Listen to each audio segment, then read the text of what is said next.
श्री नाभाजी महाप्रभु जी का चरित्र वर्णन कर रहे हैं। श्री हरिवंश गुसाई भजन की रीत सकृत, यहां पर इस सकृत शब्द पर विशेष ध्यान दिया गया। सकृत का मतलब होता है एक। कहते हैं कि महाप्रभु जी की भजन रीति को इतने लोग सुन रहे हैं, अगर यहां गिनती की जाए तो 1000 से संख्या ऊपर है, 2000 से भी संख्या ऊपर है। लेकिन इतने लोग सुनने बैठे हैं, लेकिन पहले ही नाभाजी कह रहे हैं किसी एक को ही समझ में आएगा, सबके समझ में आने वाला विषय नहीं है। सकृत को जाने हैं। और हमारे आचार्य चरण तो ब्रज के रसिक जन ऐसा कहवे कि भैया श्री हितरवंश महाप्रभु के भजन भाव को, सकृत को, ये सकृत शब्द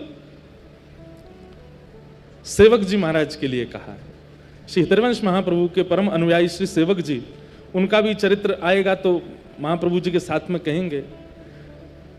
सेवक जी महाराज जिनके लिए महाप्रभु जी नित्य लीला से लौट करके आए और आकर के उनको दीक्षा प्रदान करी, ऐसे सेवक जी महाराज।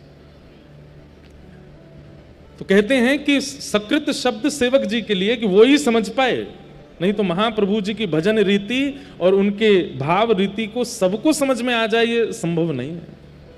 आज हमारे वृंदावन में श्री हरिवंश, हित हरिवंश सब करते हैं, श्री हरदास सब करते हैं, परंतु भैया इनके अत्यंत गूढ़ मन के भजन के भाव को समझना सामान्य बात नहीं है। इसलिए बहुत ध्यान लगा के, मन लगा करके, रसिक जनों को प्रणाम करके, बड़ी कृपा आकांक्षा करके श्रवण करोगे, तभी महाप्रभु जी की प्रीत की रीत को जान पाओगे। स्वयं ठाकुर जी की मुरली, स्वयं ठाकुर जी की वंशी हितरवंश महाप्रभु के रूप में पधारी है। जिनके स्वयं चरण श्री ठाकुर जी चापते हैं, ऐसी है वंशी। ठाकुर जी की सेवा पूरा विश्व करे, लेकिन ठाकुर जी वंशी की सेवा करें। रंध्रान वेणो अधर सुधया पूरयन गोप वृंदई। देखो, अनुभव करना, चिंतन करना, वंशी को कितना सौभाग्य है। सेवा करते हैं, ठाकुर जी अपनी उंगलियों से चरण दबाते हैं, अपने होठ की तकिया पे सुलाते हैं, अपनी नासिका के जो मोती हैं वहां से मानो छत्र रखते हैं, और अपनी पलकन को वंशी बजाते बजाते जब खोलते हैं, बंद करते हैं, खोलते, तो मानो जैसे दो बीजना हैं, 2 पंखा हैं, उनसे ठाकुर जी ऐसे हवा कर रहे हैं, शयन कराते हैं वंशी को। और भैया ये खावे का है, पूरे दिन सोती रहे, बोले कछुना, ये तो ठाकुर जी को अधरामृत पावे, साक्षात श्री कृष्ण को अधरामृत सेवत करे। और बोले या को काम कहा है, ठाकुर जी की इतनी सेवा क्यों करें? बोले ठाकुर जी कहें मैं तेरी सेवा करूंगा, मैं तो को अपना अधरामृत पिवाऊंगा, अपनी पलकन से तेरी बीजना करूंगा, तू कहा कर। बोले जितने भी मेरे प्रेम में रत हैं सबन को खींच खींच के मेरे पास लेके आ, मेरे आश्रय में लिया। ये वंशी को काम है, या हमारे ठाकुर जी की इतनी सेवा करें। ये तो है एक सामान्य बात, अंतरंग बात पता है ठाकुर जी इतनी सेवा क्यों करें वंशी की? बोले क्योंकि श्री जी को बहुत प्रिय है, किशोरी जी को बहुत प्रिय है। ये सहचरी ठाकुर जी को किशोरी जी की सेवा में इतनी जल्दी आन ना दें। बड़े रसिक जनन ने पद गाए, कितनी ठाकुर जी को अभिलाषा करनी पड़े, कितनी प्रार्थना करनी पड़े, तब जाकर के ठाकुर जी को सेवा प्राप्त होवे। क्योंकि श्री जी को भी भावे नहीं कि भाई हमारे प्रियतम चरणन में बैठे रहें। तो कई बार ऐसा होवे जहां से हमारी प्रीति है वहां से स्पष्ट हम नहीं मिल सके, तो वाकई जहां से प्रीति है हम वहां से मिलने में। तो किशोरी जी को अति प्रिय लगे वंशी, तो ठाकुर जी वह वंशी की सेवा कर लें, वह वंशी को ही नाद कर लें, वंशी को ही अधर पर धरा लें, वंशी को ही अपने कोमल उंगलियों से वाके चरणन को सेवा कर लें। हमारे वल्लभ कुल के एक आचार्य हैं, उन्होंने एक पद भेजा, और वो पद अभी अभी मुझ को याद आई कि वो इतना सुंदर पद है, वंशी के भाव कोई पद है। क्या कह रहे हैं? मुरली हरि को नाच नचावे, मुरली हरि को नाच नचा। एते पर ये बांस बसुरिया, एते पर ये बांस बसुरिया, एते पर ये बांस बसुरिया, एते पर ये बांस बसुरिया। नंद नंदन को भावे, नंद नंदन को भावे। सूरदास जी का पद है। सूरदास जी कह रहे हैं भैया कोई अगर हमें नचावे, नचावे को मतलब हम पे शासन करे, उठ जाओ, बैठ जाओ, खड़े हो जाओ, चलवे लग जाओ, लेट जाओ, अगर कोई हम पे शासन करे वो हमें अच्छा लग सके। लेकिन बोले भैया ये ब्रजमंडल में हमने कहा देखो, बोले कहा देखो, बोले वंशी ठाकुर जी को नाच नचावे और इतने में भी ये उनको बड़ी भाव है। एते पर ये बांस बसुरिया, एते पर ये बांस बसुरिया। नंद नंदन को भावे, नंद नंदन को भावे। मुरली हरि को नाच नचावे, मुरली हरि को नाच नचावे। और इतना ही नहीं है, या वंशी के कारण महाराज जी कोई भारी वस्तु उठाई जाए, अभी कोई भारी ये स्पीकर धरो, यही को उठावे मैं अपने पाम भी टेढ़े कर लूंगो, कमर भी झुका लूंगो, अपने हाथ भी टेढ़े कर लूंगो। भारी वस्तु उठावे में टेढ़ो मेढ़ो होनो ये तो स्वभाव है मानव को। लेकिन हमारे ठाकुर जी ने जब गिरिराज जी धारण किए तो बिल्कुल सीधे खड़े हैं, त्रिभंगी नहीं है ठाकुर जी। श्रीनाथ जी देखो बिल्कुल सीधे खड़े हैं, दोनों पाम सीधे, कमर सीधी, मुख भी सीधो, बस ये हाथ ऐसे करके ठाकुर जी ठाड़े हैं। लेकिन 50 ग्राम की 100 ग्राम की वंशी को जैसे ही धारण करें सो महाराज पाम भी टेढ़े हो जाए, कमर भी टेढ़ी हो जाए, मुख भी टेढ़ो हो जाए, मानो जैसे कितनो भार लग रहे हो। बोले भार नहीं है तो भैया टेढ़ो भारी वस्तु को उठावे में ही ना हो जाए, कई बार अत्यंत पूजनीय वस्तु आ जाए तो वाके सामने भी टेढ़ो हो जाए, झुको जाए, ने धीमो हो जाए। टेढ़े ठाड़े रहत अधीनता के हुए, ठाड़े रहत अधीनता के हुए। सकुच न बोलत बात, सकुच न बोलत बात। वह निधरक आज्ञा करवावत, वह निधरक आज्ञा करवावत। ने कहूँ नहीं लजात, ने कहूँ।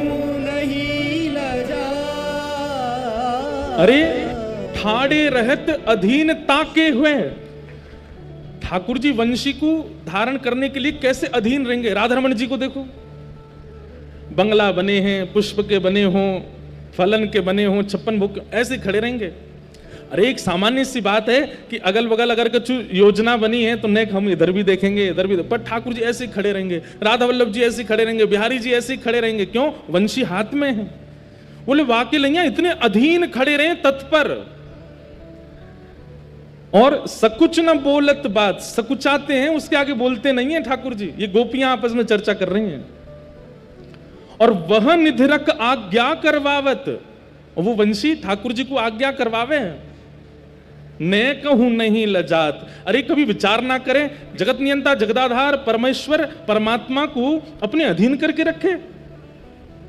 मुरली हरि को नाच नचावे, मुरली हरि को नाच नचावे। और ये वंशी कैसी है?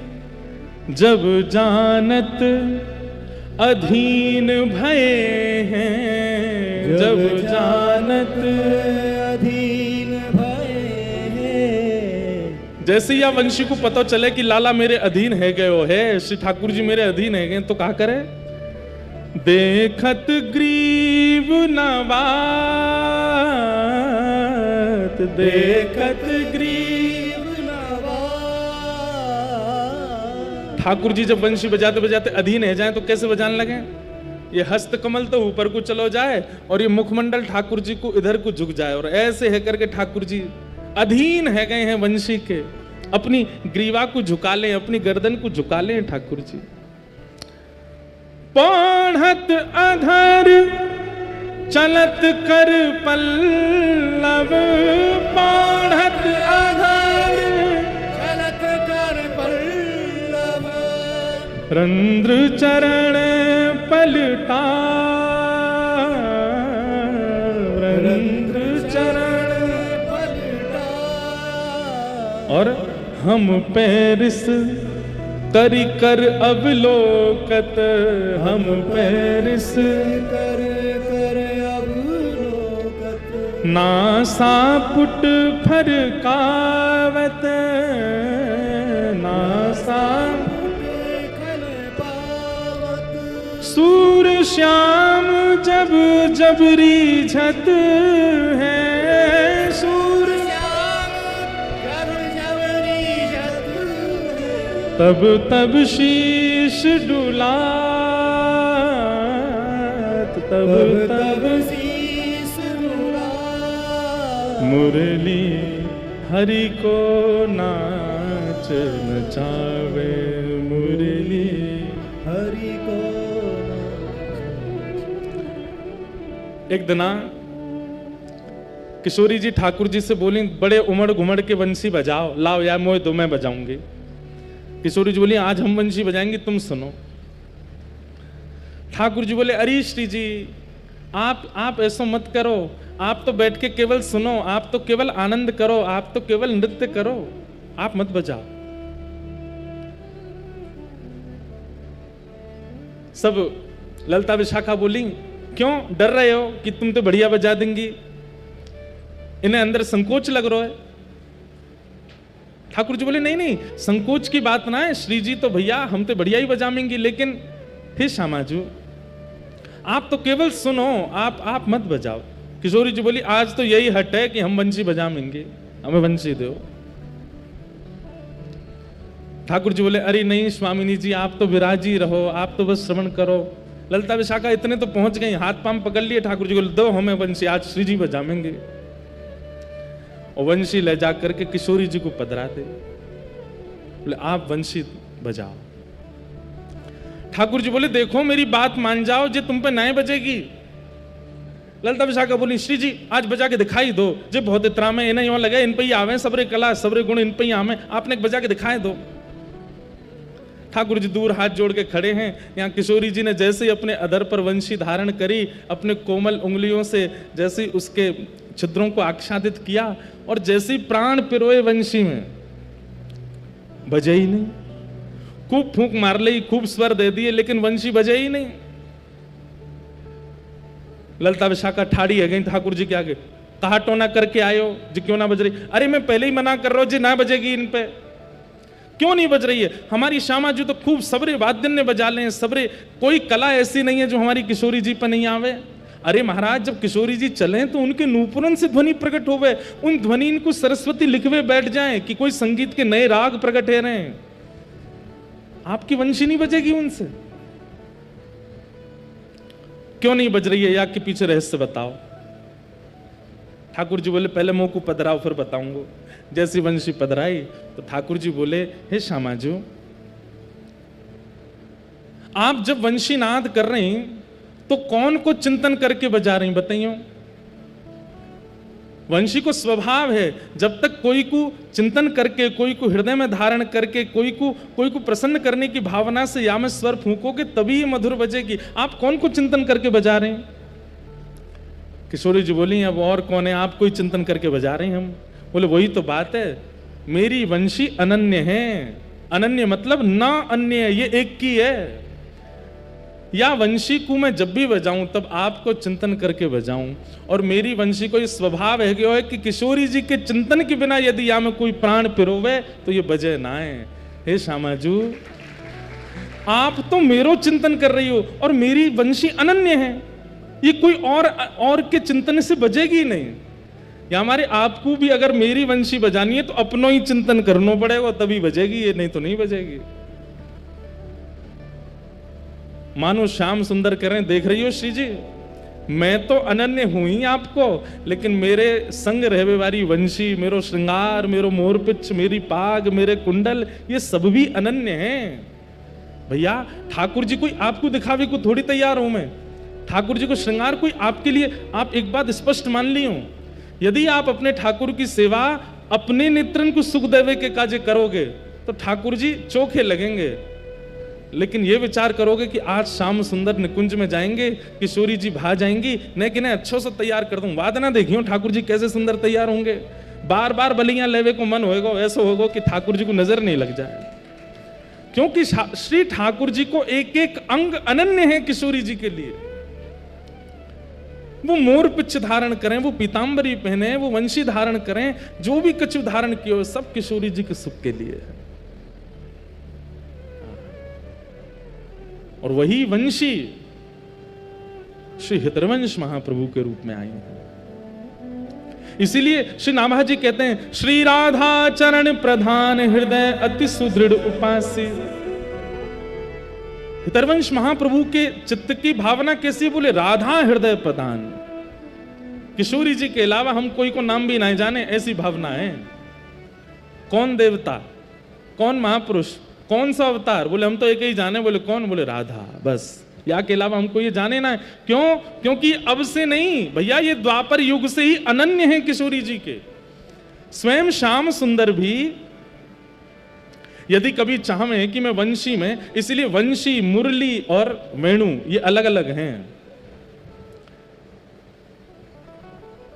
ठाकुर जी को जब जनमानस को रिझान होवे तब ठाकुर जी वेणु बजावे, ठाकुर जी को जब अपने इनको रिझान हुआ तो मुरली बजावे, लेकिन किशोरी जी के भाव से तो ठाकुर जी वंशी बजावे। और ये वंशी अनन्य है, केवल किशोरी जी के लिए है और किसी के लिए नहीं। इसीलिए वही वंशी जब हितरवंश महाप्रभु के रूप में आए तो अनन्य भाव किशोरी जी के लिए। इसीलिए नाभा जी कहते हैं, श्री राधा चरण प्रदान हृदय अति सुदृढ़ उपासे।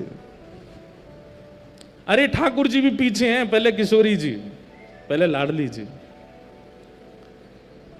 एक बार एक रासलीला है रही कथा में, तो कछु प्रसाद बनो, तो हम मंच पे गए, प्रिया प्रियतम दोनों जो स्वरूप सरकार उनको पवाने के लिए।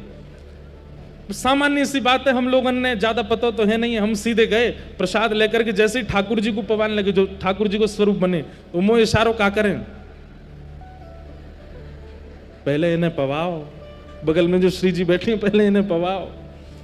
मैंने कि अच्छा, और फिर जैसे ही मैं पवाने लगा तो मुझे बोले पूरा मत पवाइयो, नेक पवाइयो, और प्रसादी फिर मोह पवाइयो। मतलब हमारे यहाँ की रासलीला में स्वरूप सरकार भी या भाव से विराजे कि ये श्री जी हैं, इनको प्रसादी हमको पानो है, वही भाव से। अरे कोई पहले ठाकुर जी को जाके प्रणाम कर ले, बगल में श्री जी बैठी हैं, तो ठाकुर जी न्यों देखें कहीं मेरी लकुटी कहाँ गई, पहले वहां प्रणाम कर, फिर यहाँ प्रणाम करियो, पहले श्री जी को वंदन करे।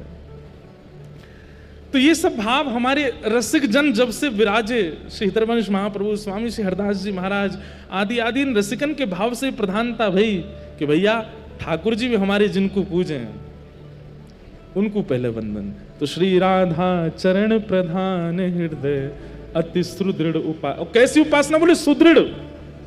सुदृढ़ मतलब हम आप सब तो ऐसे हैं कि कोई ज्यादा प्रभावशाली देवता आ जाए तो अपने इष्ट को छोड़वे में कंजूसी ना करें, अपने इष्ट को त्याग देंगे, वो ज्यादा प्रभावशाली उनके पास चलो, पर नहीं, जाके अधीन सदा ही सांवरो, जाके अधीन सदा ही सांवरो, या ब्रज को सिरता, या ब्रज को सिरता, हमारे माई श्यामा जू को राज, हमारे माई श्यामा जो हमारे माई श्यामा जो राज हमारे माई श्यामा जो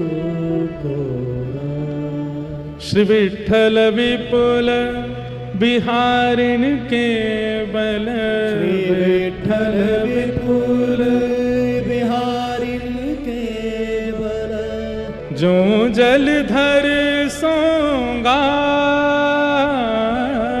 जो जलधर सोगा हमारे माई श्यामा जो को राज हमारे माई श्यामा जो को क्योंकि हितरवंश जी वंशी के अवतार हैं और वंशी ठाकुर जी के, और ठाकुर जी की प्रत्येक वस्तु किशोरी जी के लिए अनन्य है। इसलिए आप सबकी उपासना में भी ये नियम होना चाहिए कि ठाकुर जी को कुछ भी पधरावें नया, पहले श्री जी की प्रसादी करें तब ठाकुर जी को पधराओ। नहीं तो आप देखेंगे श्रृंगार ठाकुर जी उतार दें, कभी श्रृंगार ठाकुर जी, कभी गले की माला ढीली है गई, कभी मुकुट फेंक दियो, कभी बंशी जी घेर दें। वह समय यही समझियो कि ठाकुर जी कह रहे हैं अरे पहले श्री जी की प्रसादी कर तब मुकुट दियो। ऐसे श्री हितरवंश, इसीलिए श्री राधा चरण प्रधान हृदय अति सुदृढ़ उपास्य। कुंज केली दंपति तहां की करत खवासी। कुंज निकुंज की लीलान की जो खवासी करें ऐसे श्री महाप्रभु जी सदा उसी भाव में रहते हैं कि श्री प्रिया प्रियतम निकुंज में बस सुख सो विराजे रहें। सर्वस महाप्रसाद प्रसिद्धता के अधिकारी। हितवंश महाप्रभु ने महाप्रसाद को अंगीकार किया ठाकुर जी के स्वरूप में। चरित्र में आती हैं लीलाएं, कथाएं हम सब सुनेंगे कि महाप्रभु जी जल भी पान करते हैं तो श्री प्रिया प्रियतम जी को पधरा के, वा के अलावा कुछ भी ग्रहण नहीं करेंगे महाप्रसाद को। ऐसे श्री हितरवंश महाप्रभु जी वंशी के अवतार में प्रकट भये। उनके पावन चरित्र को हम आप सब लोग श्री गिरिराज जी की तलेटी में बैठ करके श्रवण करें भाव से। आपके पूज्य पिताजी श्री व्यास मिश्र जी और माताजी तारा मैया, आप दोनों ही देवबंद नाम के एक स्थान में निवास करते थे, लेकिन संतान नहीं थे, इसलिए बड़े व्याकुल थे। और संतान के पीछे व्याकुलता का कारण ये नहीं है कि भाई जो आजकल के लोगों को होता है कि हमारी संपत्ति बढ़ावे या पुम नामक नरक सितारे आदि आदि भाव होते हैं लोगों के। संतान के पीछे भी कामना क्यों है संतान की, वो भी एक विशेष बात है। नंद बाबा के हृदय में भी कामना थी कि हमारे लाला होए, लेकिन किस भाव से? कामना के पीछे कारण क्या है?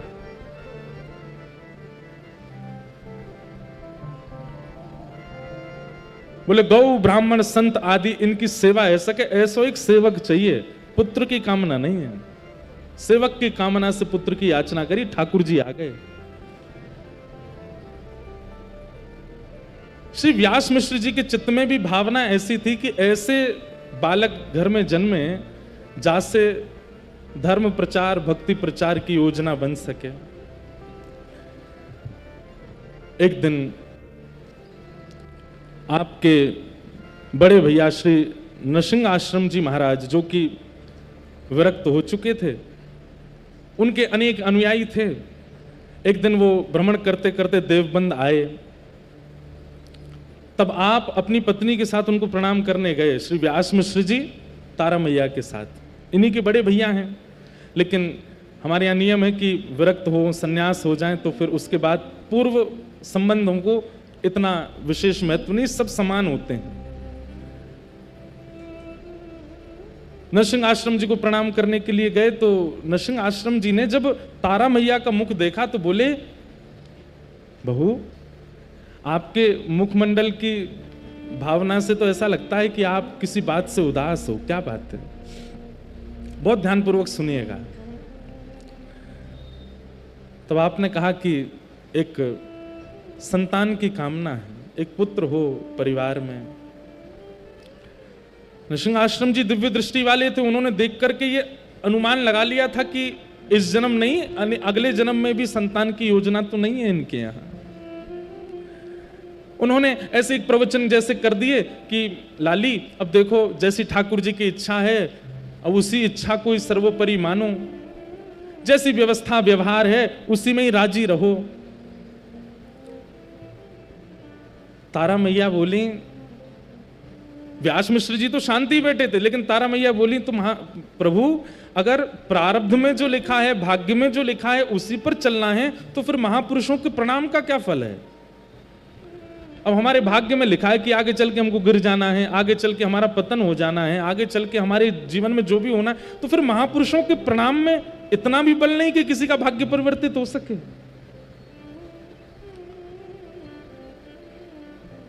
नृसिंह आश्रम जी थोड़े स्तब्ध हो गए, मन में विचार करने लगे कि तर्क होता तो उत्तर देता, वितर्क होता तो उत्तर देता, कुतर्क होता तो भी उत्तर देता, लेकिन तर्क वितर्क कुतर्क नहीं है। यहां तो भक्ति साधन और महापुरुषों की कृपा पर प्रश्न है। महापुरुषों को हम प्रणाम ही क्यों करें, उनके पास जाएं क्यों, हम सत्संग करें क्यों? भाई भाग्य में लिखा है उसको भोगेंगे, क्यों? इनके प्रणाम से कुछ होना तो है नहीं, इनके दर्शन से कुछ होना तो है नहीं। नृसिंह आश्रम जी बोले अगर इस बात को हमने टाल दिया तो बहुत लोगों के चित्त में अविश्वास हो जाएगा। एकांत में जाकर के ठाकुर जी से प्रार्थना करी, जय जय आपके साधुओं के दर्शन पर प्रश्न उठा है, उनके ऊपर उनके प्रणाम पर प्रश्न उठा है, अब तो कृपा आपको करनी पड़ेगी। नृसिंह आश्रम जी ने एकांत में जाकर के ठाकुर जी से प्रार्थना की तो ठाकुर जी ने आश्वासन दे दिया और कहा आप चिंता नहीं करो, आप जाकर के केवल आशीर्वाद दे दो, हमारी निकुंज की ही वंशी अली ही इनके यहां जन्म लेगी। बस ये थोड़ा साधन करें, कुछ पवित्रता का ध्यान रखें, वृंदावन का चिंतन करें, इनके यहां हमारी वंशी अली आएगी। नृसिंह आश्रम जी आए, आकर के तारा मैया से बोले बेटिया अब तुम चिंता मत करो, कुछ साधन बताए, बोले जाओ, और तुम्हारे घर सामान्य संतान नहीं होगी, ठाकुर जी के प्रेम रस भाव को प्रकट करने वाली ठाकुर जी की निज सहचरी आएगी, इसलिए जाओ। और प्रणाम करके व्यास मिश्र जी तारा मैया दोनों चले गए।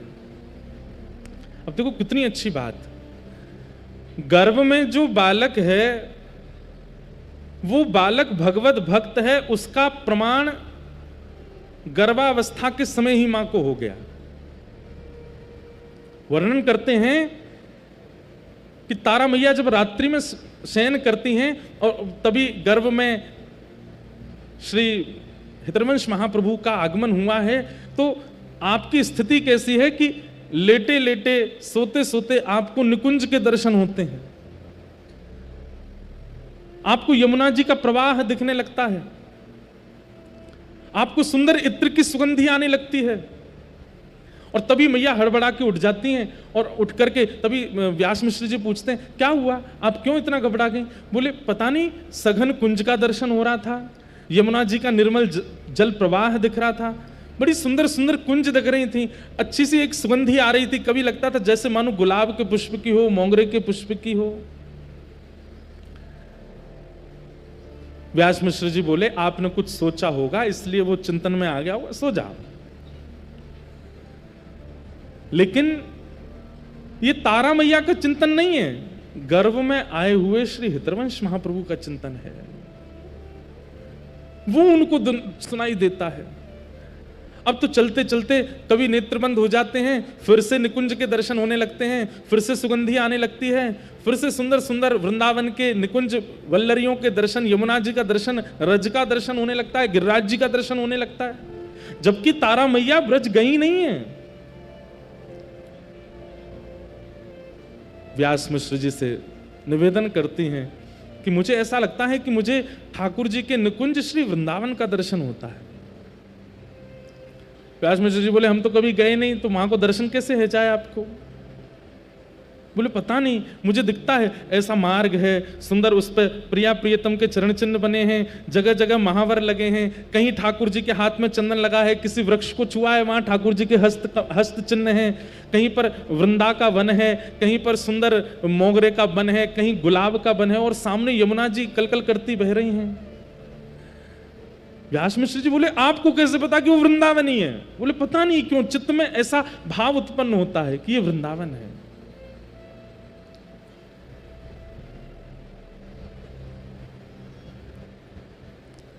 अब तो निवेदन करने लगी कि एक बार वृंदावन ले चलो। व्यास मिश्र जी बोले ऐसी अवस्था में कैसे लेके चलें आपको? बोले एक बार ले चलो बस, क्योंकि जैसे एक भूखे व्यक्ति को व्यंजन का स्मरण होता है, प्यासी व्यक्ति को जल का स्मरण होता है, ऐसे एक प्रेम विरही व्यक्ति को धाम का स्मरण होता है। और उस समय यदि धाम का आस्वादन ना कराया जाए तो प्यासे की स्थिति और भूखे की स्थिति के समान पीड़ा होती है। हम आप सबको ऐसा आस्वादन होता है कभी ब्रज का? लेकिन तारा मैया बेचैन हो गई, बोले वृंदावन चलो, वृंदावन चलो, वृंदावन चलो। व्यास मिश्र जी एक राजा के यहाँ, राजा उनको बहुत सम्मान करता था, आप ज्योतिष के बड़े अच्छे ज्ञाता थे, तो राजा से जाकर के कहा कि हम अपनी गृहिणी को लेकर वृंदावन जाएंगे।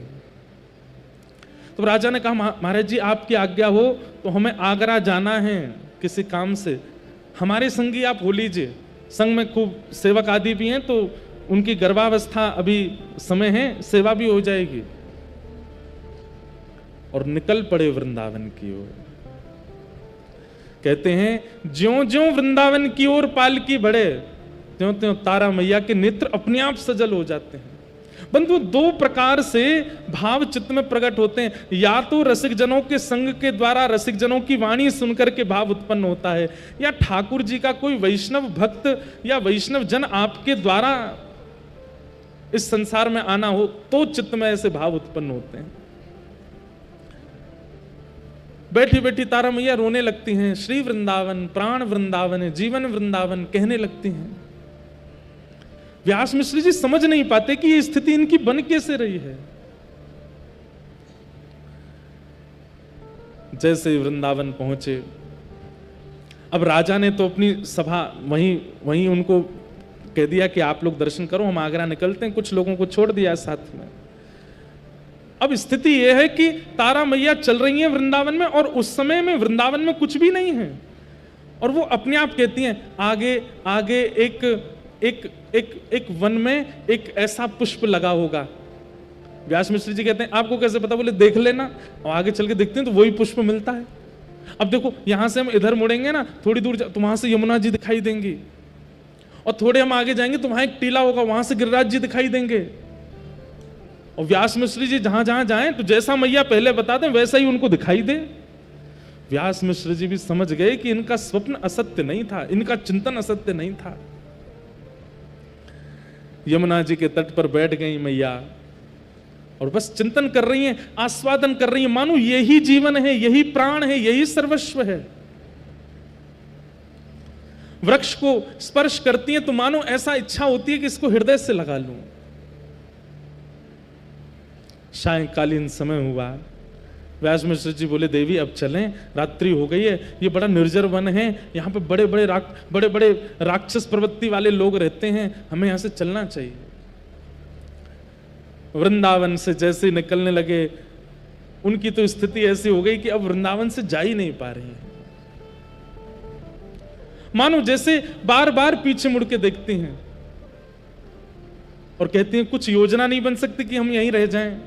व्यास मिश्र जी कहते हैं अब ये भावुकता में मत रहो, चलो जल्दी, अभी आपकी स्थिति ऐसी नहीं है जिद करने की, गर्भ में बालक है, आप अभी जिद मत करो, चलो ऐसी जगह हमें रात्रि से पहले पहुंचना है जहां व्यवस्था हो शयन करने की। और तभी सायंकालीन समय व्यतीत हुआ, रात्रि काल आई, लेकिन ठाकुर जी की कैसी योजना कि ब्रज से बाहर जा ही नहीं पाए और 84 कोस के ब्रजमंडल के भीतर ही बादगाम ही पहुंचे। मथुरा से नेक आगे आगरा की ओर जा रहे थे, वहीं मैया को ऐसी प्रसव पीड़ा हुई, वहीं प्रसव पीड़ा के कारण पास के गांव में ले गए व्यास मिश्र जी तारा मैया को। गांव के सब लोग इकट्ठे हो गए, अरे आओ आओ आप यहाँ विराजमान हो जाओ, यहाँ आप बिल्कुल सुख से विराजो, कोई चिंता की बात, हम सब सेवा, सब माताएं इकट्ठी हो गई। 2-3 दिन तक वहीं विराजे रहे और पावन एकादशी का दिन आया और जैसे हमारी किशोरी जी का प्रारंभ सूर्य उदय के काल में जन्मोत्सव मनाते हैं, ऐसे ही सूर्य धीमे धीमे उदयमान हो रहे हैं और तभी तारा मैया के पावन कुक्षी से श्री वृंदावन रस को प्रकट करवे वाले हरित्रयी में जिनको प्रमुख नाम है, ऐसे श्री हितरवंश महाप्रभु को प्रादुर्भाव भयो। श्री हितरवंश चंद्र जू की महाप्रभु जी को प्रादुर्भाव भयो। आहा, ऐसा सुंदर स्वरूप है। सब भीड़ लग गई बाद गांव में लोगन की देखवे की, मानो ऐसा लग रहा हो साक्षात कोई ठाकुर जी की सहचरी प्रकट भई है। दर्शन करके सब आनंदित है गए, सब बलैयां ले रहे हैं, सब महाप्रभु जी को दर्शन करके सुख में आ रहे हैं। आहा, पूरे ब्रजमंडल में धीमे धीमे ये चर्चा फैलने लगी। अब जहां जहां रसिक स्थिति वाले थे वे सब मानो धीमे धीमे उन सबके चित्त में ही अपने आप भाव उत्पन्न होने लगा कि ये कोई रसिकाचार्य ही आए हैं, ये कोई महापुरुष ही आए हैं। और सब वहां जाकर के महाप्रभु जी के मंगल दर्शन कर रहे हैं। और ब्रजमंडल के बाद में श्री तारा मैया की कुक्षी से महाप्रभु श्री हितरवंश महाप्रभु जी का प्राकट्य हुआ। ठाकुर जी ने बाहर जाने ही नहीं दिया ब्रज से। भैया ब्रज में जन्म की बड़ी महिमा है। हमारे आचार्य ने शास्त्रन में रसिकन ने बड़ी महिमा बताई है। लोग बाग विचार करें कि हमारे बालक अच्छे हॉस्पिटल में हों, लेकिन वृंदावन में तो सामान्य से हॉस्पिटल हैं और उनकी वजह से कई लोग वृंदावन में जन्म लेकर के भी बालकों को बाहर जन्म देते। अरे भैया बड़ा अंतर पड़ जाए, ब्रज में जन्म लेनो और ब्रज की सीमा से बाहर जन्म लेनो, या में भी श्री जी की कृपा अकृपा दोनों दिख जाएंगी। और कितने ऐसे रसिक जन हैं जिनके जन्म ब्रज में नहीं भये, लेकिन वे अपने बालकन के जन्म के लिए ब्रजा में यहीं रहे, यहीं निवास करें 9 महीना। ब्रज में जन्म की बड़ी महिमा है। किंचित ही सही वहां में प्रेम को संचार नेक तो होएगो। देखो ब्रजवासी ज्ञानी नहीं मिलेंगे, ब्रजवासी बैरागी नहीं मिलेंगे, ब्रजवासी विरक्त नहीं मिलेंगे, ब्रजवासी प्रेमी मिलेंगे, क्योंकि ब्रज में प्रेम है। हमारे नंदगाम के, बरसाने के, गोवर्धन के ब्रजवासी से आप मिलो, उनके पास कुछ नहीं है, बनावटी नहीं है, केवल प्रेम देंगे, प्रेम अर्पण करेंगे। अरे भैया तू अपने लाख धरो रे, हमारी श्री जी की सेवा को तेरे मन में भाव नहीं है, प्रेम नहीं है, तो हमें नहीं चाहिए तोते। वो आपसे धन की याचना भी कर रहे हैं, कोई याचना भी कर रहे हैं, तो वो इसी भाव से करते हैं कि श्री जी के प्रति आपके चित्त में प्रेम है तो दे जा, नहीं है तो चलो जा भैया, हमें ना चाहिए तेरे को कछु। सेंसिटिव प्रेमी हैं ब्रजवासी, बहुत प्रेमी। इसलिए ठाकुर जी ने तारा मैया के भले ही वृंदावन से बाहर निकल गए, लेकिन ब्रज से बाहर जाने नहीं दिया। और बाद ग्राम में महाप्रभु जी का प्राकट्य हुआ। कुछ दिन वहां निवास करने के बाद फिर वापस देवबंद प्रस्थान कर गए और वहां धीमे धीमे हमारे श्री महाप्रभु जी बड़े हो रहे हैं। लेकिन बाल्यकाल से ही आप में भक्ति के लक्षण गुण दिखने लगे। सब लोग बहुत ध्यान से सुनो। बाल्यकाल से ही भक्ति के लक्षण दिखने लगे। आपके पूज्य पिताजी महाराज के सेवा के ठाकुर जी श्री राधा मोहन जी, व्यास मिश्र जी के सेवा के ठाकुर जी श्री राधा मोहन जी, राधा मोहन जी की व्यास मिश्र जी सेवा करते थे और छोटे से बालक हरिवंश बैठ करके देखते रहते थे। अब बालक हैं, शुद्धि अशुद्धि का ध्यान रखते नहीं है, इसलिए मंदिर परिसर से बाहर बैठे रहते थे, लेकिन वहीं से ही धीमे धीमे ठाकुर जी को निहारते रहते थे हरिवंश बालक। मन में इच्छा होती थी कि पिताजी हमें गोद में लेकर के बैठे तो इनके प्रियालाल जी का हम भी स्पर्श कर लिया करें, हम भी कुछ सेवा करें। चाव बचपन से ही दिखता है। वैसे तो बालकों में देखो भक्ति के प्रति रुझान बचपन में ही हो जाता है। छोटे छोटे बालक नानी नाना दादी दादा के संग ही रहते हैं, क्यों, वो मंदिर जाते हैं। छोटे छोटे बच्चों को देखो घंटी के प्रति, ठाकुर जी की आरती के प्रति, मंदिर में कोई स्तुति चल रही उसके प्रति उनका बड़ा रुझान। घुटमुन चलना अगर बालक सीख जाए, उसको आप छोड़ दो और मंदिर में कुछ करने लगो, घंटी घड़ियाल, तो सीधा वहीं जाएगा, वहीं से देखता रहेगा। अच्छा, बालक कुछ सीखे ना सीखे, सबसे पहले ताली बजाना सीख जाता है। ताली जरूर बजाए, कीर्तन करो, भाव गाओ, कुछ भी हो, ताली बजाना सीख जाता है। इसका मतलब क्या है, भक्ति के गुण लगभग बालकों में आते हैं, पर संसारी विषय हम डाल देते हैं उनमें। लेकिन हरिवंश बालक कैसे हैं पता है? घुटमुन चलते बालक में इच्छा प्रकट हो घंटी के प्रति, घड़ियाल के प्रति, तो समझ में आती है। पर ये हरिवंश बालक कैसे हैं कि ये अपने पिताजी राधा मोहन जी की सेवा करते हैं और ये दूर बैठे बैठे देखते हैं और इनके नेत्रों से आंसू गिरते। 1 वर्ष 1.5 वर्ष के बालक में प्रेमाश्रु आना नेत्रों में। तभी मैया आती हैं और मैया आकर के, अरे लाला रो का ही करो, मतलब ऐसा लगता उनको कि ये पहले किसी बात पर रोया होगा तो ये तो शांत हो गया, पर आंसू रह गए। लेकिन वो रोए नहीं थे, उनके प्रेमाश्रु गिरते ही रहते थे। तारा मैया आकर के आंसू पहुंच देती, अरे लाला रो रहे हो, आपने भी ध्यान नहीं दिया, बताओ बेचारा बालक रो रहा था। व्यास मिश्र जी बोले, हमको आवाज तो आई नहीं रोने की, ये कब रो लिए। लेकिन श्री बालक हरिवंश तो प्रेमाश्रु में रोते हैं, और प्रेमाश्रु में स्वर नहीं निकलता। रुदन भी कई प्रकार के होते हैं। जब प्रेम में विह्वल होकर के व्यक्ति रोता है ना, स्वर नहीं निकलता, बस अश्रु निकलते हैं। मुख की आकृति नहीं बदलती है, केवल नेत्र लाल पड़ जाते हैं, अश्रु गिरने लगते हैं। छोटे से हरिवंश बालक में ये गुण दिखते थे। धीमे धीमे बड़े हुए, आप अब चलने फिरने लगे तो पिताजी के कभी कभी मंदिर में प्रवेश कर जाते, और कभी कोई सामग्री ठाकुर जी की उठाते तो पिताजी इनको रोकते, अरे अरे अरे तारा जी कहाँ हो, देखो ये हरिवंश बालक भीतर आ गया, अब ये देखो श्रृंगार गेड़ देगा ठाकुर जी के सामने, तो वो उनको उठा के दूर कर देते। लेकिन आपका इतना चाव रहता था कि सेवा में मुझे कोई सेवा दें ठाकुर जी की। लेकिन पिताजी महाराज सेवा नहीं देते थे, तो बालक हरिवंश बाहर जाते, घर से निकल के बाहर चले जाते और वहां युगल वृक्षों को ढूंढते। युगल वृक्ष कहां है, देखो कैसी उपासना। युगल वृक्ष को ढूंढते जहां 2 वृक्ष आसपास खड़े हों, और उन युगल वृक्ष को ही श्री कृष्ण और प्रिया जी के भाव से देखते। और एक वृक्ष को तो बढ़िया पीतांबरी पहना देते, एक वृक्ष को सुंदर चुनरी उड़ा देते, और वहीं बैठ करके पता नहीं क्या, अब छोटे बालक कुछ भी करते हैं एकांत में बैठ करके, तो माता पिता को लगता है ये ऐसे बालक कर रहा है कुछ एकांत में, लेकिन उनकी वो सेवा पद्धति थी। एक दिन अब धीरे धीरे बड़े हो गए तो गांव के कई बालक इनसे मित्र हो गए इनके। अभी अपने मित्र बालकों के साथ जाते, घूमते, आनंद करते, तो ये बालकों में भी देखते जो सांवला बालक होता ना, उसको पकड़ते, तुम तो हमारे श्याम सुंदर हो।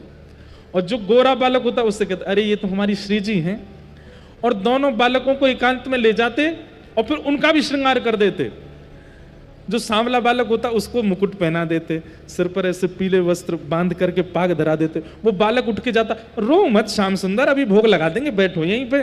पीतांबरी पहना देते, घर से कुछ आभूषण ले आते, वो धरा देते।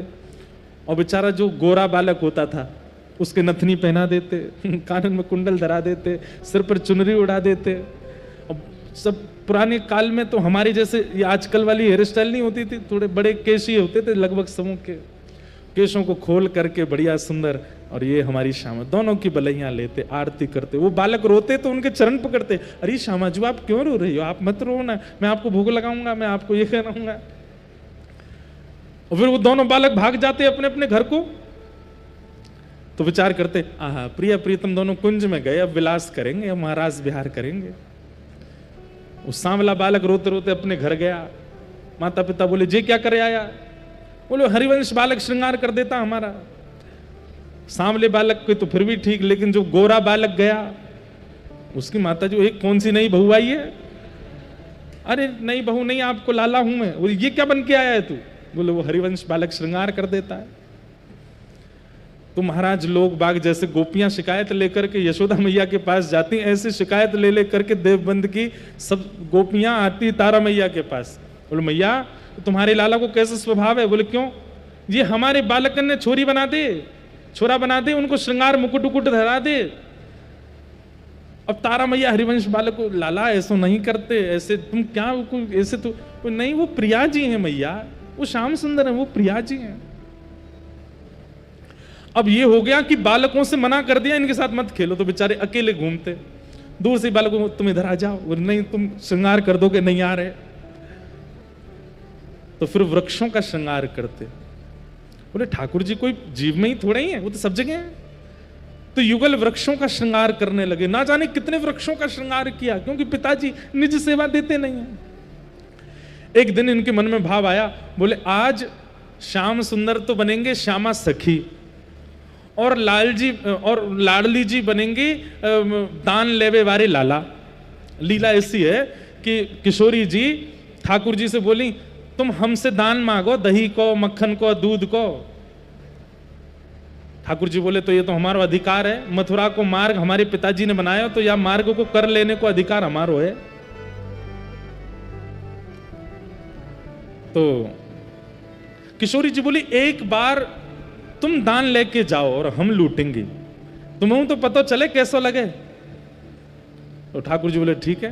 बोले कहा करनो? बोले कल तुम गोपी बन के आई हो और अपनी यशोदा मैया की कोई मटकी लेके सिर पे धर के तुम जाइयो मथुरा की ओर, और ये अपने तुम्हारे जितने गोवर चोटा सखाए कहां सबरे, इन सबन को भी श्रृंगार करियो, या को ललता बनाइयो, या को विशाखा बनाइयो, या को सब सखीन के रूप धराइयो, और कल तुम सबरे सखी बन के जाओ और हम सखा बन के तुमसे दान मांगेंगे कल। इस लीला का चिंतन महाप्रभु जी कर रहे हैं बाल्यकाल में। आहा, किशोरी जी मुकुट पहन के आई हैं, पीतांबरी पहन के आई हैं, सुंदर वनमाल धारण करके आई हैं, हाथ में वंशी लेकर के, जैसे ठाकुर जी टेढ़ी मेढ़ी चाल चलें ऐसे किशोरी जी चलती भई आई हैं, और सब सखी आई हैं। किशोरी जी को श्याम सुंदर के रूप में देख करके सब सखी बलिहारी जा रही हैं, इतनी सुंदर लग रही हैं हमारी प्रिया जी।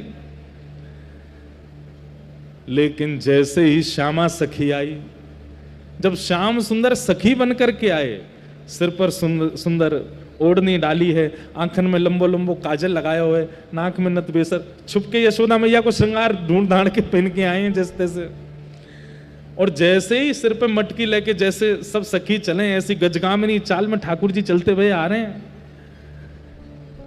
किशोरी जी ऐसे हाथ धर के ठाड़ी हैं, दूसरे सखा पे, तो सब सखा बने हैं। अरे जी कौन की छोरी आ रही है चलती भाई मटकती भाई सामने थे। तो फिर ललिता जी कह रही अरे नंद ये वृषभानु गोप की लाली है। बोले अच्छा वृषभानु गोप की लाली है।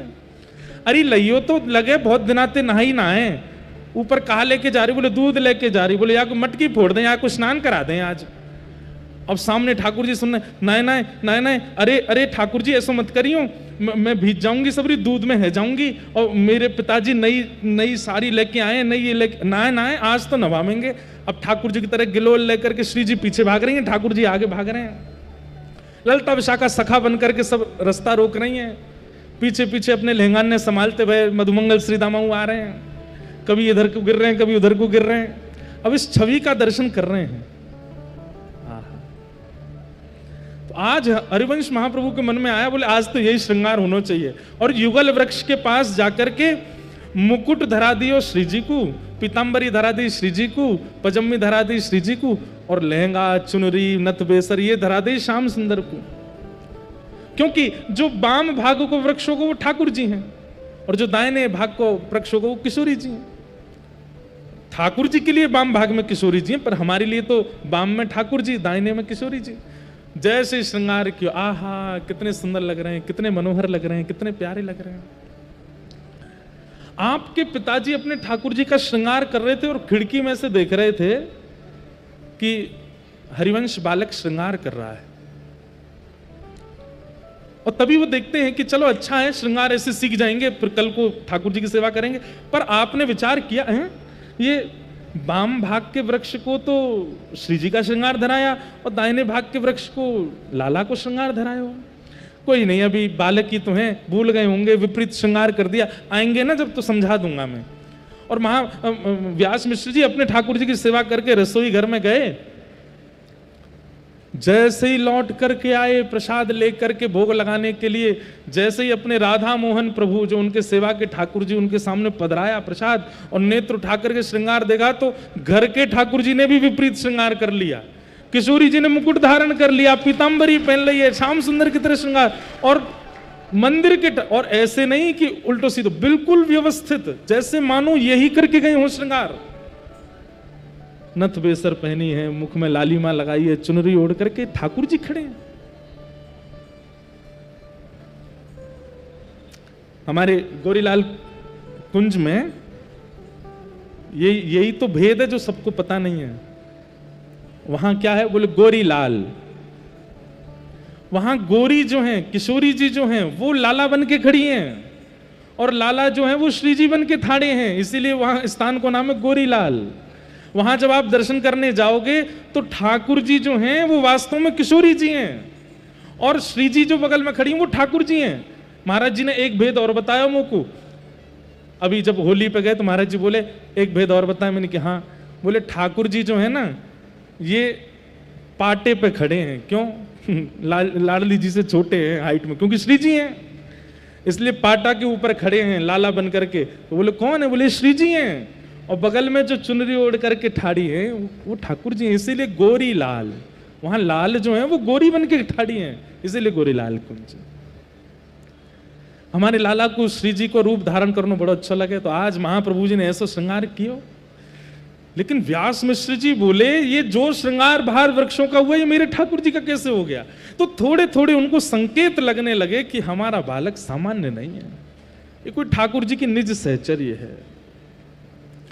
तो अब पिताजी ने उनको थोड़ी थोड़ी सेवा में प्रवेश कराना प्रारंभ किया।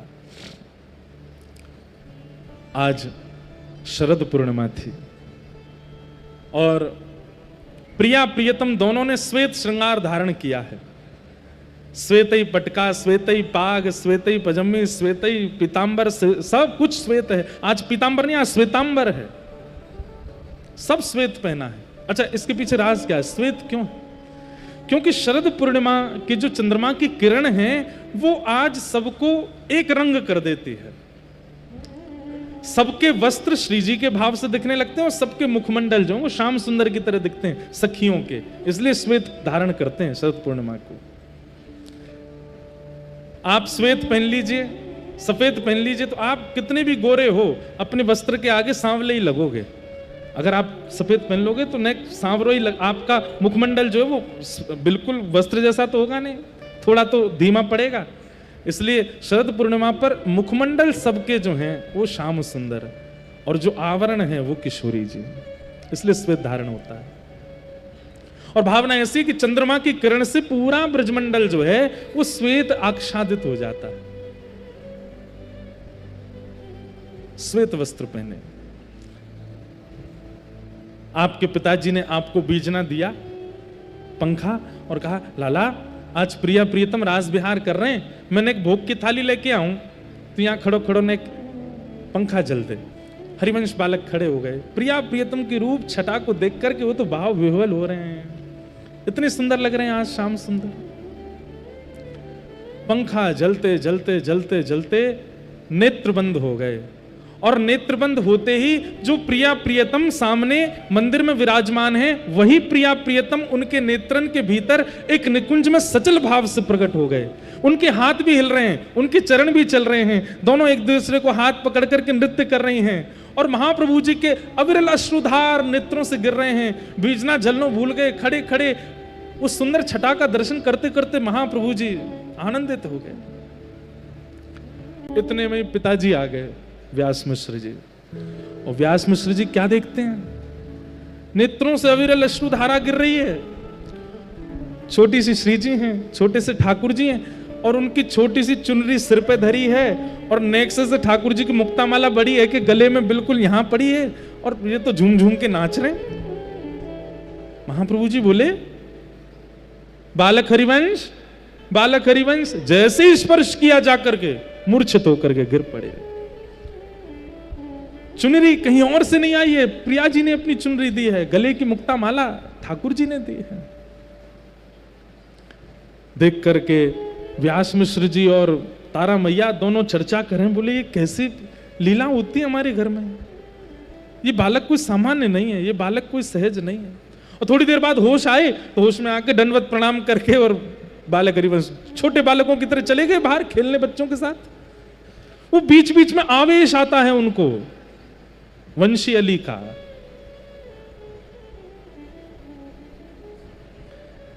लेकिन महाप्रभु जी के चित्त में एक वेदना है कि हमें सेवा कब मिलेगी।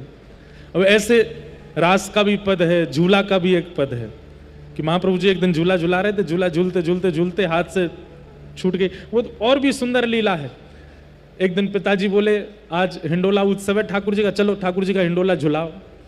महाप्रभु जी बोले हिंडोला नहीं झुलाना, हमको पास जाना है। अधर का चस्का लगा है ना उनको, वंशी हैं, दूर दूर से उनसे सेवा होती नहीं है, लेकिन पिताजी समझते ही नहीं है। डोरी पकड़ा दी, बोले छूना नहीं ठाकुर जी को, दूर से ऐसे झूला झुलाते रहो। हरिवंश बालक बैठे हैं, दूर से झूला झुलाते झुलाते झुलाते नेत्र बंद हो गए। और नेत्र बंद होते ही अब बाहर की लीला तो जो चल रही हो, भीतर वही झूला प्रकट हो गया, ठाकुर जी प्रकट हो गए, श्री जी प्रकट हो गई। श्री जी ने जाकर के हरिवंश जी का हाथ पकड़ करके ठाकुर जी के पास खड़ा कर दिया और वहीं नृत्य होने लगा। कभी श्री जी बैठ जाती हैं, ठाकुर जी और हरिवंश जी झूला झुलाते हैं, कभी ठाकुर जी बैठ जाते हैं, श्री जी और हरिवंश जी। अब ये मानसी में चिंतन करते हैं हरिवंश जी, और प्रत्यक्ष में क्या हो रहा है, हाथ से डोरी छूट गई, ऐसे ही हाथ है, मुख खुला है, नेत्रों से आंसू गिर रहे हैं। कितनी सुंदर लीला है कि अब मानसी में तो झूला झुला रहे हैं ठाकुर जी को, लेकिन प्रत्यक्ष में जो ठाकुर जी विराजमान है उनका झूला रुक गया क्योंकि डोरी छूट गई हाथ से। तो प्रत्यक्ष में जो ठाकुर जी हैं वो श्री जी से कह रहे हैं श्यामाजू गर्मी लग रही है, जो झुलाई ना रहो। हिंडोला क्यों झूलते हैं ठाकुर जी? सावन में हवा नहीं चलती, बादल घिर जाते हैं तो हवा नहीं होती, तो इसलिए झूला पड़ जाते हैं और फिर ठाकुर जी को झुलाते हैं ताकि उनको हवा लगे। श्री ठाकुर जी बोले गर्मी लग रही है और जे तो हरिवंश बालक तो मानसी में चलोगो। श्री जी बोली अब मानसी में तो सुख दे रहा है ना, तो मानसी में ही आनंद कर लो। मतलब मानसी में भी ठाकुर जी सुख ले रहे हैं हरिवंश बालक के साथ, लेकिन प्रत्यक्ष के ठाकुर जी श्री जी से कह रहे हैं यानी तो झूला रोक दियो। श्री जी बोली अब तो मोई भी गर्मी लग रही है, कछु करो। ठाकुर जी बोले मोई कछु करना पड़ेगा। त्रिभंग लली श्याम सुंदर सहज हो गए, अपनी वंशी नीचे पधरा दी और झूला में थे अपने पाम लटकाए नीचे और अपने पैर के अंगूठ उठाते धीमे धीमे ऐसे झूला पीछे करें। श्री जी सही है, बोले हाँ एक जोड़ते करो। अब ठाकुर जी ने और जोड़ते करें। अब सेवा के ठाकुर जी सबके छोटे छोटे ही होते हैं घरों में। ठाकुर जी तो नेक नेक देर झुला झुला के श्री जी बोले हाँ अब अच्छा है, लेकिन ठाकुर जी तो इतना श्रम है गयो, श्रम के कारण ठाकुर जी को इतने पसीना इतनी गर्मी लगी, ठाकुर जी ने अपनी पीताम्बरी की यहाँ से बंदी अंदी खोल दी और यहाँ से खोल करके ऐसे जैसे थकान में व्यक्ति अपने वस्त्र हल्के कर ले, ऐसे ठाकुर जी ने अपने वस्त्र आदि सब खोल लिए, माला वाला उतार करके नीचे धर दें और जोरते ऐसे झुला रहे हैं श्री जी को। इतने में ही पिताजी आ गए व्यास मिश्र जी, और व्यास मिश्र जी आते ही देखते हैं क्या पाया। अब जैसी पता चली व्यास में ठाकुर जी कुछ तुरंत जल्दी खड़े है, जाओ व्यास जी आ रहे हैं। ठाकुर जी फिर से अपने स्थान पर खड़े हो गए। श्री जी बगलबंदी तो पहनी नहीं, बोले वैसे ही खड़े रहो। आ गए वो। व्यास मिश्र जी आए तो क्या देखते हैं, हरिवंश बालक ऐसे बैठे हैं, नेत्रों से आंसू गिर रहे हैं, भाव आवेश में है, हाथ से डोरी छूट चुकी है पर सामने झूला खूब द्रुत गति से झूल रहा है, अपने आप चल रहा है। और तभी क्या देखते हैं झूला में गौर से कि ठाकुर जी की बगलबंदी तो खुली भई है और माला वाला सब नीचे पड़ी है। व्यास मिश्र जी कहें ये कैसी लीला, डोरी छोड़ रखी है फिर भी झूला चल रहा है और झूला में बैठे हुए ठाकुर जी के ये वस्त्र ऐसे कैसे उधरे हुए हैं। आपने जाकर के पहले तो व्यास जी को व्यवस्थित, ठाकुर जी को व्यवस्थित किया, जैसे झोला रोको और जैसे ही ठाकुर जी के वस्त्र, तभी देखें कि वस्त्रन पे थोड़े थोड़े प्रश्वेत के बिंदु, ठाकुर जी को श्रम हुआ ना तो पसीना जो होते वो वस्त्रों पे लगे हुए हैं। बोले हैं ये गीले कैसे है गए, अब अंदर को भेद कौन जाने। तभी महाप्रभु जी की ओर देखा, बालक हरिवंश को जैसे जाकर हरिवंश जैसे स्पर्श किया फिर मूर्छित हो गए। फिर से व्यास मिश्र और तारा मैया बोले ये सामान्य नहीं है, जब जब इसको सेवा में देके जाता हूं कुछ विचित्र अवस्था में पहुंच जाता है। और थोड़ी देर बाद चेतना आती है, दौड़ करके जाते हैं, बालकों के साथ खेलते हैं। ठाकुर जी और राधा मोहन जी वो आपस में चर्चा करने लगे, बोले कि अब हरिवंश बालक हमारी सेवा किए बिना रह नहीं पा रहे हो, है कछु करना पड़ेगा। तभी एक दिन ठाकुर जी ने हरिवंश महाप्रभु जी को आज्ञा करी स्वप्न में, बोले कि अब आप ज्यादा वंचित मत रहो, अब हमें आपके हाथों से सेवा करानी है। पिताजी तो जाने कब पधरामेंगे आपके माथे हमको, आप एक काम करो, आपके भवन के पीछे कुआं है, और वही कुआं में मैं और प्रिया जी विराज रहे हैं, आप हमको वहां से ले आओ। ये सुनते ही महाप्रभु जी के नेत्र खुल गए। पितृवंश महाप्रभु तुरंत अपने कक्ष से निकल करके दौड़े, माता तारा पीछे दौड़ रही है। व्यास में, अरे बालक रुक जाओ, कहां जा रहे हो, कहां जा रहे हो, कहकर के पीछे दौड़ रहे हैं। गांव के लोग सब इकट्ठे हो गए, हरिवंश बालक बस दौड़े चले जा रहे हैं। तभी गांव में पास में कुआं था, उस कुआं के पास गए और द्रुत गति से जाकर के कूद पड़े। सब चिल्लाने लगे, हरिवंश बालक कूद गए, हरिवंश बालक कूद गए। लेकिन जैसे ही सब समीप गए, सबके नेत्र सजल थे, सब व्याकुल थे, लेकिन भीतर जाकर के जैसे ही देखा, तभी क्या पाते हैं कि वहां हरिवंश बालक सुरक्षित हैं और श्री राधा नवरंगी लाल जी को अपने हृदय से लगा करके झूम रहे हैं, रो रहे हैं, हृदय से लगा करके व्याकुल हो रहे हैं। बोलो राधा नवरंगी लाल की। और तभी वो सूखा कुआं था, उसमें जल नहीं था। अचानक से जल का स्रोत आया और जैसे मानो जल के ऊपर कागज, वो डूबता नहीं है, अपने आप ऊपर आ जाता है, या जल के ऊपर कमल, वो डूबता नहीं, वो अपने आप स्रोत, जैसे जैसे जल बढ़ता है कमल ऊपर आता है। ऐसे ही महाप्रभु जी नवरंगी लाल जी को गोद में लेकर के जल के स्रोत के साथ ही ऊपर आ गए।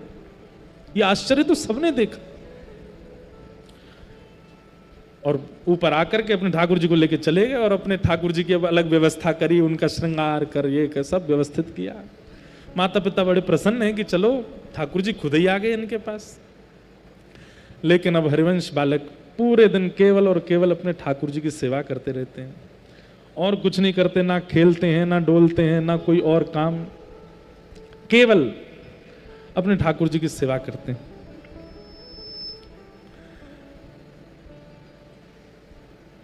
गांव के लोगों ने कहा कि बोले भैया इनको अब आप इनका ब्याह करा दो, जैसे ही गृहस्थाश्रम में प्रवेश करेंगे तो अपने आप ये ठीक हो जाएंगे, अपने आप इनका भाव ठीक हो जाएगा, नहीं तो ये पूरे दिन ठाकुर जी की सेवा करते रहेंगे। तब रुक्मणी बाई जी के साथ में महाप्रभु जी का ब्याह हुआ। लेकिन भैया ठाकुर जी की इच्छा कैसी प्रबल, हरिवंश महाप्रभु जी के चित्त में जितना प्रेम प्रिया प्रियतम के लिए, उससे दुगना प्रेम रुक्मणी बाई जी के चित्त में। वो इतना प्रेम करती हैं ठाकुर जी, अब तो दोनों मिलकर के नवरंगी लाल जी की सेवा करते हैं। गांव के लोग बोले पहले अकेले करते थे, अब एक और आ गई हैं, उन्हीं के साथ ही ये तो सेवा में निमग्न हो गए, आनंदित हो गए।